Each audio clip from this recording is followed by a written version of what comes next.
እኔ ውጤቱን መናገር አልችልም። ለምን? እንግዲህ እንደምታዩት ውጤቱ የታሸገ ነው። ስለዚህ ቤታችሁ ወስዳችሁ ማየት ትችላላችሁ።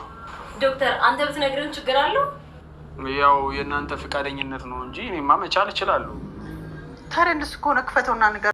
ሰላማችሁ ይብዛልኝ ውድ የኖላዊ ዩቲዩብ ቻናል ቤተሰቦች፣ ሰላማችሁ ብዝት ይበርልኝ። እንዴት ናችሁ? እንኳን ደህና መጣችሁ። ለቻናሌ አዲስ ከሆናችሁ ሰብስክራይብ፣ ላይክ እያረጋችሁ ቤተሰብ ሁኑ። ሀሳብም ካላችሁ በኮሜንት አስቀምጡልኝ። እንዴት ናችሁልኝ? ሁላችሁንም ሰላም ብያለሁ። በጉጉት የምንጠብቀው የኖላዊ ድራማ በክፍል 50 እነሆ እያለ መጥቷል። ውጤቱን ይዞ ውጤቱ ምን ይመስላችኋል? ምን ገመታችሁ? ውጤቱ ይቀየራል ወይስ አይቀየርም? ሁለቱም ልጆች ናቸው ወይስ ሁለቱም ልጆች አይደሉም? ምን ይሰማችኋል?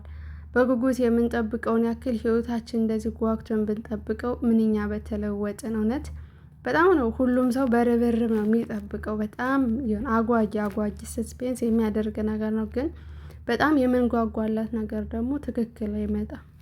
ግን ውጤቱ ከተቀየረው ማለት ነው አንደኛ ለተመልካች ክብር የላቸውም። ተመልካቾቹ እውነትን እንዲወጣ ሁሉም ይፈልጋሉ። ሁለት ለዶክተሮች ታማኝነት ሲባል እውነቱ መውጣት አለበት።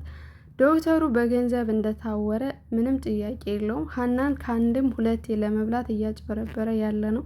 ዶክተሩ ግን ቃሉን አክብሮ እውነት እኔ እንጃ አላቅም። ዶክተሩን ምንም አላመንኩትም በፍጹም ማለት ነው። እንዲሁም አይታችሁት ከሆነ ሜላት ገንዘብ ስላላት ብቻ ከአንድም ሁለቴ ለመብላት ሲሉ ዶክተሩ በሀና በኩል ሜላትን ለመብላት ተጠቀመባት፣ ሀናን ማለት ነው።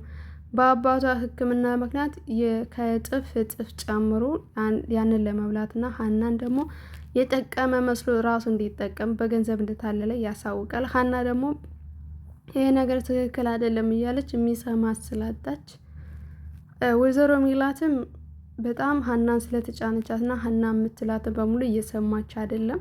እንደውም እየተሳደበችና እያንቋሸሻቻት ነው ያለችው። ኢቨን ስምሽ ማን ነው እስክትላት ድረስ ወይዘሮ ሜላት በዚህ ልክ ነው ሀናን እየጠላችበት መንገድ። ትንሽ እንኳን ለእሷ ስሜት ቢኖራት መልካም ነበርና ውጤቱ ዶክተሩ ይዞታል። ቤተሰቦቹም እነ ወይዘሮ አስቴርም እነ ሜላትም እርግብም ሀናም ሆነው አብረው ተሰብስበው ዶክተሩ ውጤቱን በእጁ ይዞታል እና አዩት ይላቸዋለኝ። ለምን እናንተ አትነግረንም ሲሉት አይ እናንተ ናችሁ ማየት ያለባችሁ ይላችኋል። አንተ ብታዩ ምን ችግር አለው ስትለው እርግብም ምንም ችግር የለውም እናንተ ፈቃዳችሁ ከሆነ የማየዋለው ይላለኝ። ምንም ችግር የለውም እየውና ንገረን ሲሉት እሺ ፈቃዳችሁ ከሆነ መልካም፣ ሀናስ ምን ትያለሽ ይላታለኝ። እንዴ ሀናስ ማለት ምን ማለት ነው? ሀና ምን ያገባታል ትለዋለች ወይዘሮ ሜላት። ዶክተሩም እንደ ወይዘሮ ሜላት ሀናም እኮ የዚህ ውጤት ባለቤት ነች ምን ነው ይላታለኝ። የዚህን ያክል ነው የጠላቻት ማለት ነው። ምን አለ ትንሽ እንኳን ሞራል በሰጣት። ግን ሀነቾ ፍልቅልቋ ምንም ይሁን ምንም ከአባቷ አንዳች የሚበልጥባት ነገር ስለሌለ ሙሉ ልብ ስላላት ምንም ችግር የለውም ክፈተው ዶክተር ብላ ትናገራለች ማለት ነው። ሁላቸውም በጉጉት እየጠበቁ ነው። እኔ ውጤቱ ምንም ይሁን ምንም ሀና ግን እንዲከፋት አልፈልግም። አባቷም እንዲታከምላት ፍላጎቴ ነው። ምክንያቱም ሀና በራሷ እምነት አላትኝ። የምታምነው መድኃኒዓለም አሳልፎ አይሰጣትም። ቤተሰቦቿን አትፈልግም፣ እውነቱን ነው የምትፈልገው። ግን እውነቱ እንዳይቀበር ሁላችሁም እኔ እንጃ ርብርብ እያደረጋችሁ ነው። ለእሷ እየተረባረበ ሁሉም ነው።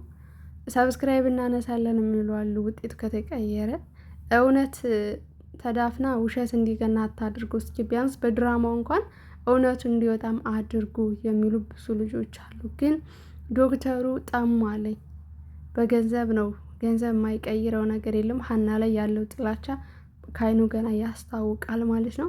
ሀና ትክክለኛ ልጅ እንደሆነች ዶክተሩ ራሱ በትክክል ያውቃልኝ። ግን እሱ ደግሞ ገንዘብ ስለሆነ በገንዘብ ስለተገዛ እውነቱ መናገር አልፈለገም። ውጤቱ ግን ተቀይሯል፣ ምንም ጥያቄ የለው። በስተመጨረሻ ሜላትም እንግዲህ እርግብን ልጅ ነው ትላለች። እዛ በኋላ ሀና ሁሉም ሰው ይንቃታል ወይም ደግሞ ሀሜኔታ ታጣለች። ግን እውነት ከሆነስ የሚለው ራሱ በጣም አጓጊ ድራማ ነው። ተከታተሉት ማለት ነው። ውድ ቤተሰቦች ለኖላዊ ቻናል አዲስ ከሆናችሁ ሰብስክራይብ፣ ላይክ አድርጉ። ውጤቱ ደግሞ እንደማይቀየር ተስፋ አድርጉ ሁላችሁም ማለት ነው። ተቀየረም አልተቀየረም ይሄ ህይወት ሳይሆን ድራማ ነው። በዚህ መጽናናት አለባችሁ። እውነታውን አሁን መቀበል ግድ መሆን አለበት። ድራማ ነው በቃ አለቀ። በዚህ ልባችሁ ሙሉ ይሁን።